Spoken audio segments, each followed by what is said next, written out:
और इसी बीच में हावड़ा के शिवपुर में भीषण धमाके की जानकारी मिल रही है। भीषण बम धमाके के बाद अफरा तफरी है। बम धमाके की जानकारी इस वक्त है हावड़ा के शिवपुर से, जिसके बाद अफरा तफरी का माहौल बना है।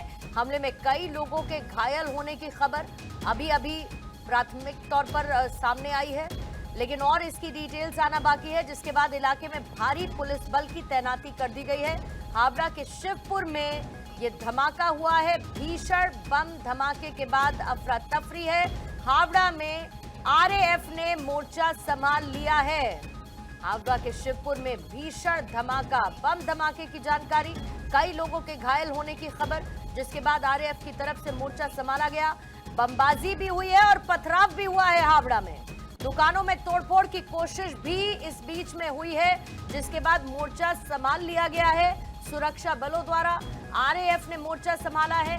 कई दुकानों को निशाना बनाया गया, तोड़फोड़ की गई, बमबाजी की गई, पत्थरबाजी की गई। कई लोगों के घायल होने की जानकारी इसी बीच में मिल रही है, जिसके बाद स्थिति को संभालने के लिए लगातार देखिए हिंसा की खबरें।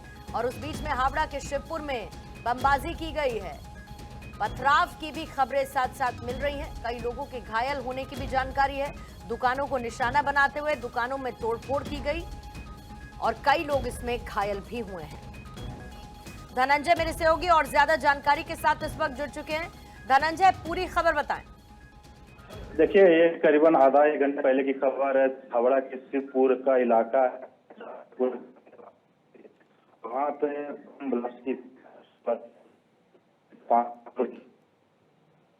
जिसमें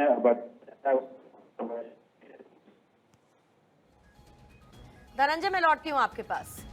कुछ तस्वीरें इस वक्त आपके सामने रख रही हूँ। ये एक्सक्लूसिव तस्वीरें हैं हावड़ा के शिवपुर की, और यही वो इलाका है जहां पर बमबाजी की गई है और इसके साथ साथ पत्थरबाजी भी हुई। कुछ लोग आपको इस वक्त नजर आएंगे। आरएएफ ने मोर्चा संभाल लिया है स्थिति को काबू में करने के लिए, और किसी तरीके की हिंसा और ज्यादा ना भड़के। शिवपुर में यह भीषण धमाका हुआ, कई लोगों के घायल होने की खबर मिल रही है। आरएएफ इस वक्त तैनात कर दी गई है। भारी पुलिस बल की तैनाती इसी बीच में हो चुकी है और कई दुकानों को भी बताया जा रहा है कि निशाना बनाया गया है।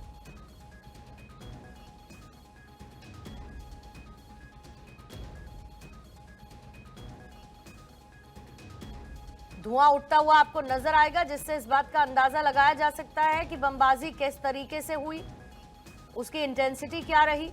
शिवपुर में जहां की ये तस्वीरें हैं, कुछ लोग आपको नजर आएंगे, अफरा तफरी का माहौल नजर आएगा, जान बचाने की कोशिश करते हुए आपको लोग दिखेंगे। इसके साथ ही कुछ दुकानों को भी इसी बीच में निशाना बनाया गया है। भारी पुलिस बल की भी तैनाती है, स्थिति को काबू में करने की कोशिश की जा रही है। इसके साथ ही आरएएफ की भी तैनाती की गई।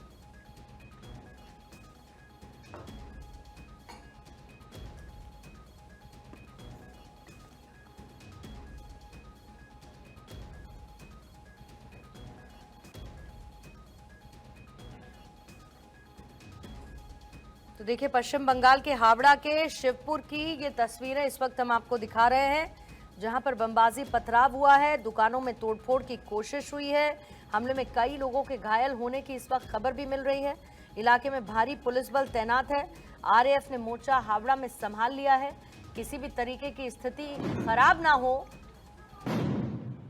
जो आवाजें आपको सुनाई दी, ये इसी बमबाजी की आवाजें हैं। और देखिए, अचानक से आपको इन तस्वीरों में धुआं उठता हुआ नजर आएगा।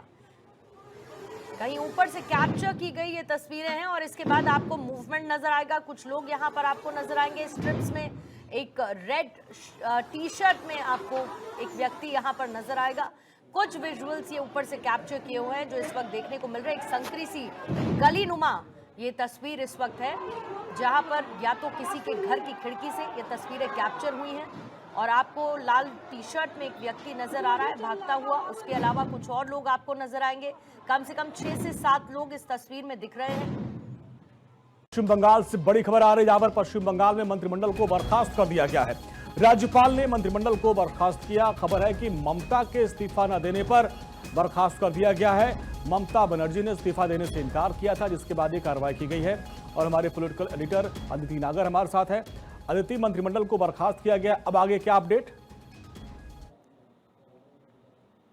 बिल्कुल, देखिए, मंत्रिमंडल बर्खास्त कर दिया गया है और ये तब हुआ जब ममता बनर्जी ने मना कर दिया था कि वो इस्तीफा नहीं देंगे। देखिए दरअसल क्या होता है, एक संवैधानिक प्रक्रिया है। जब आप चुनाव हार गए, और वैसे भी 5 साल की सरकार होती है जो कि 7 मई तक का समय था, और इसके बाद आप एक प्रॉपर प्रोटोकॉल के तहत गवर्नर को इस्तीफा देते हैं। ममता बनर्जी ने माना नहीं, तो गवर्नर ने अपने जो पद का और संवैधानिक प्रक्रिया का इस्तेमाल करते हुए आर्टिकल 162 के तहत 162(1) के तहत जो है सरकार को बर्खास्त कर दिया गया।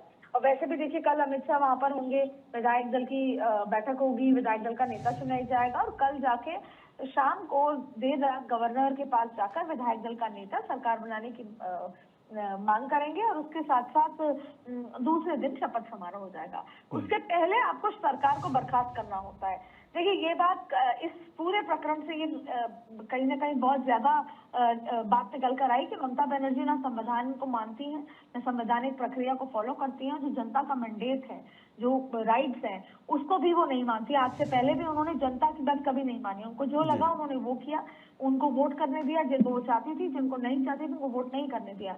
तो ना वो पहले इस प्रक्रिया को मानती थी, ना अब मानती थी, तो कहीं ना कहीं एक नार्सिज्म जैसी बात है। लेकिन फिलहाल एक संवैधानिक प्रक्रिया आर्टिकल 162 के तहत गवर्नर के पास की पावर्स होती हैं कि वो चाहे तो सरकार बर्खास्त कर दे, और टेक्निकली समझा जाए तो 5 साल की सरकार है, उसका समय खत्म हो गया। ना ही सरकार सत्ता में आई, ना उतने बड़े नंबर से, और ना ही ममता बनर्जी जीत कर आई। तो अब आगे नई सरकार का गठन 9 तारीख को होगा, और फिर सरकार संवैधानिक प्रक्रिया। और अदिति देखिए, ये तो परंपरा रही है संवैधानिक प्रक्रिया। आपने देखा कि केरल के मुख्यमंत्री ने अपना इस्तीफा सौंप दिया। ये तो रहता है कि भाई मुख्यमंत्री इस्तीफा सौंपते हैं, इसके बाद नई सरकार को आमंत्रित किया जाता है। लेकिन यहाँ पर चैलेंज किया जा रहा है, बार बार चैलेंज किया जा रहा है संवैधानिक संस्थाओं को। एक बार फिर से ममता बनर्जी ने वही किया, तो मजबूरन ये कदम उठाना पड़ा। बिल्कुल, देखिए पश्चिम बंगाल के जो राज्यपाल हैं RN रवि ने विधानसभा भंग कर दी है, और ये करना ही पड़ता क्योंकि उसकी एक पूरा प्रोसेस है। अगर आप आते हैं एक संवैधानिक प्रक्रिया के तौर, प्रोटोकॉल के तौर पे, तो आप देते, पर अगर आप इस्तीफा देने को तैयार नहीं है तो जाहिर तौर पे गवर्नर को ये प्रोटोकॉल निभाना पड़ेगा। और इसके अलावा नोटिफिकेशन भी जारी हो गया है नई सरकार बनने का। इसका मतलब ये है कि ममता कैबिनेट के किसी भी मंत्री के पास अब कोई पावर नहीं रहेगी। ममता को ये कहा था कि सीएम पद से इस्तीफा वो नहीं देंगे, उन्होंने ये बात कही थी। और इधर बंगाल में हावड़ा के पास जो शिवपुर में भाजपा और टीएमसी कार्यकर्ता, ये सब झड़प तो चली रही है, लेकिन प्रोटोकॉल के तहत आप देखिए कि सरकार भंग कर दी गई है। अब नई विधानसभा का गठन होगा जिस प्रोटोकॉल के तहत और जिस संवैधानिक के तहत जो सरकार जीत कर आए हैं चुनाव, तो अब वो 9 तारीख को सरकार का गठन करेंगे।